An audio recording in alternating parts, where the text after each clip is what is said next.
Hello mga kaibigan, ako po si Joy and Montilla para sa hashtag Galagang Jack All Access.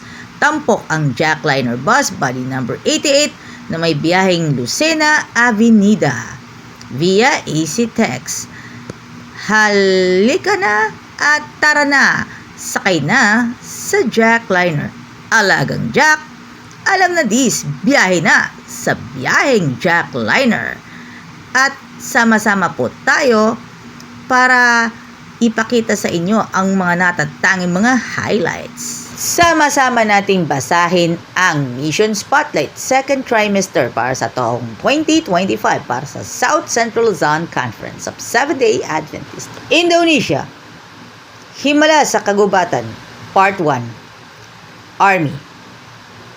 Isang batang babae na nag-aaral sa isang mission school sa Kagubatan ang nagsabi sa kanyang guro, si Army, tungkol sa isang ina na hindi makakalakad.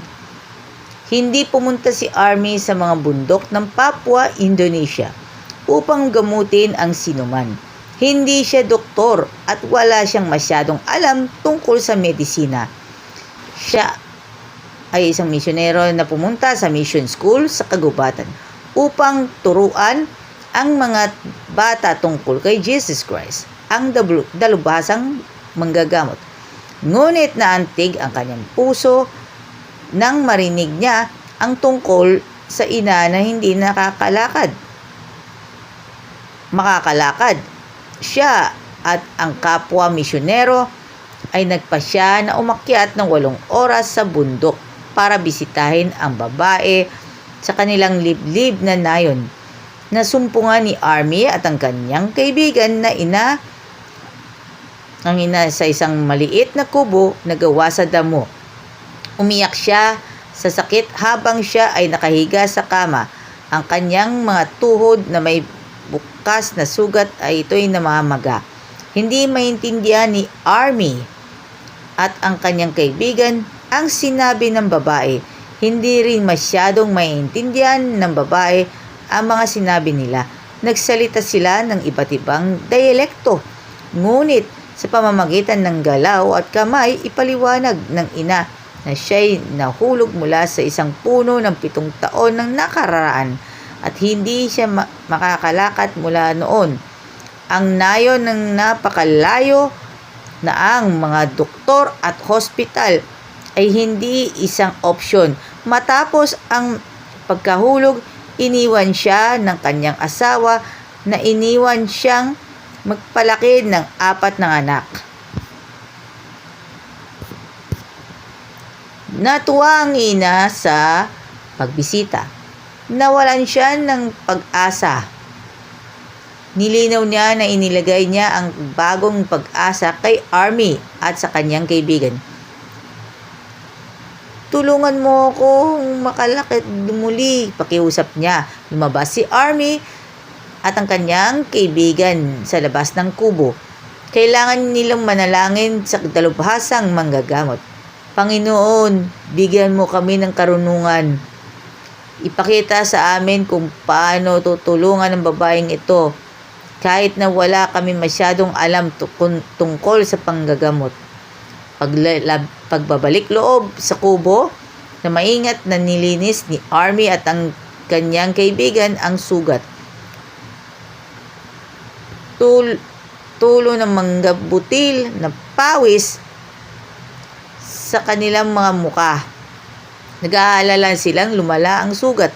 Nagtipon ang mga kapitbahay sa kubo para manood at talagang pagpapawisan si Army at ang kanyang kaibigan. Inisip nila kung maglalagay na ba sa panganib ang kanilang buhay sa bawat kilos ng mga kapitbahay na magmamatsyag. Pagkatapos na magsalita si Army sa babaeng tungkol kay Jesus, isang tao lang ang makapagpapagaling sa iyo, sabi niya, gamit ng mga galaw sa kamay upang tulungan siyang maunawaan. Ay isang tao ay si Jesus. Hindi kailanman marinig ang babaeng yon ay tungkol kay Jesus. Walang sino man sa mga kapitbahay ang makakarinig tungkol kay Jesus Christ. Nagsasawa ba sila sa anyo ng mitisismo? Wala akong alam tungkol sa iyong Jesus, ang sabi ng babae. Ngunit tanggapin ko ito ang sinumang pagpanunumbalik ng aking kalusugan. Pagkatapos linisin ang sugat, inalok ni Army ang mga natural na paraan ng pagpapagamot na mayroon siyang sa kanyang backpack. Uling at ito ang vitamin C at ang mga tableta. Pagkatapos inaanyayahan siya ng ang ina at ang mga kapitbahay na magdasal. Pagmulat ng mga mata, nakita ni Army na umiyak ang babae at mga kapitbahay. Si Army at ang baagyan nataranta. Inisip kung ano ang mali. Ang mga kapitbahay hindi rin nagsasalita sa kanyang dialekto. Ipaliwanag sa panalangin na magpakilo sa kanyang mga puso. Para may nagsalin sa iyong panalangin ng aming mga tainga. Nararamdaman namin na isang presensya na nakapaligid sa amin habang kayo ay nagdarasal. Pagkatapos ay lumingon si Army ang nakita ang mukha ng babae. Ito ay naganap na nagbago. Dati larawan na kirot at pagdurusa, ngayon ay nagniningning at kagalakan ng kapayapaan.